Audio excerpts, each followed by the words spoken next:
kita lihat bagaimana ulama dulu membaca kitab ulama sebelumnya.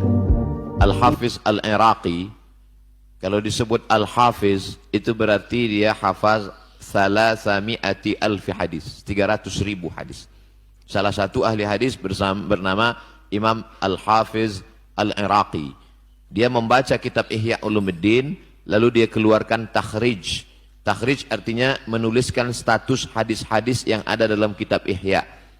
Jadi kalau kita beli kitab Ihya yang dicetak sekarang, itu di footnote-nya ada takhrijnya. Hadis sahih, hadis dhaif, hadis hasan, hadis sahih, hadis dhaif, hadis hasan. Itu yang pertama kali ulama hadis yang luar biasa membaca itu adalah Imam Al-Hafiz Al-Iraqi. Dan Imam Al-Iraqi tidak pernah menyerang Imam Abu Hamid Al-Ghazali. Begitu ulama dulu memuliakan Imam Al-Ghazali. Apa pelajaran dari sana? Kalau seorang Al-Hafiz yang hafal 300.000 hadis selevel Imam Al-Hafiz Al-Iraqi, tidak pernah mencela Imam An-Nawawi, tiba-tiba tidak pernah mencela Imam Al-Ghazali, tiba-tiba ada orang sekarang yang hafalnya cuma 3 hadis kalau laptopnya hidup, lalu kemudian mencela Imam Al-Ghazali, maka saya tidak ingin mengajak orang ikut keyakinan saya, tapi saya lebih percaya Imam Al-Iraqi daripada orang yang ustadz ilmuhu fil laptop. Mazhabnya mazhab taba yatubu yutuban. YouTube ini baik, kita ketemu lewat YouTube, kita menyebarkan ilmu lewat YouTube, tapi YouTube tidak bisa membedakan antara hak dan batil.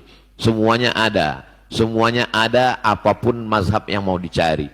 Maka itulah pentingnya kita berguru supaya kita bertanya atas keraguan. Itu yang pertama. Berbeda antara orang sekarang membaca dengan menyerang tanpa mengerti ilmu. Sedangkan Imam Al-Hafiz Al-Iraqi dia jelaskan status-status hadisnya. Nah, apakah Imam Al-Ghazali tidak mengerti hadis? Bagaimana mungkin orang tidak mengerti hadis, dia hafal hadis sebanyak itu? Coba baca kitab Ihya Ulumuddin itu. Berapa ribu hadis di dalam. Lalu kita bandingkan dengan orang yang mengatakan, itu Imam Al-Ghazali nggak ngerti hadis. Coba hitung hafalan dia dengan hafalan Imam Al-Ghazali. Kalau hafalan dia ternyata lebih minim daripada Al-Ghazali, balikkan omongannya. Kalau kamu katakan Imam Al-Ghazali nggak ngerti hadis, hafalannya sekian ribu, berarti kamu lebih nggak ngerti karena nggak ada hafal sama sekali. Logika berpikirnya demikian.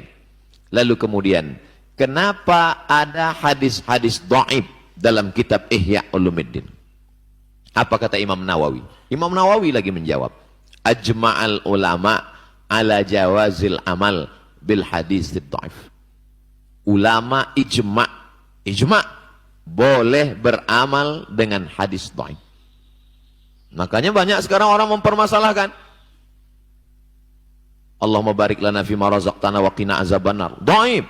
Awaluhu rahmah, awsatuhu maghfirah, akhiruhu itqun minan nar. Dhaif. Allahumma lakasumtu wa bika amantu. Dhaif. Jamaahnya enggak ngaji. Kalau jamaahnya ngaji, ketika didhaifkan, ini dhaif. Emang dhaif? Emang masalah buat lo?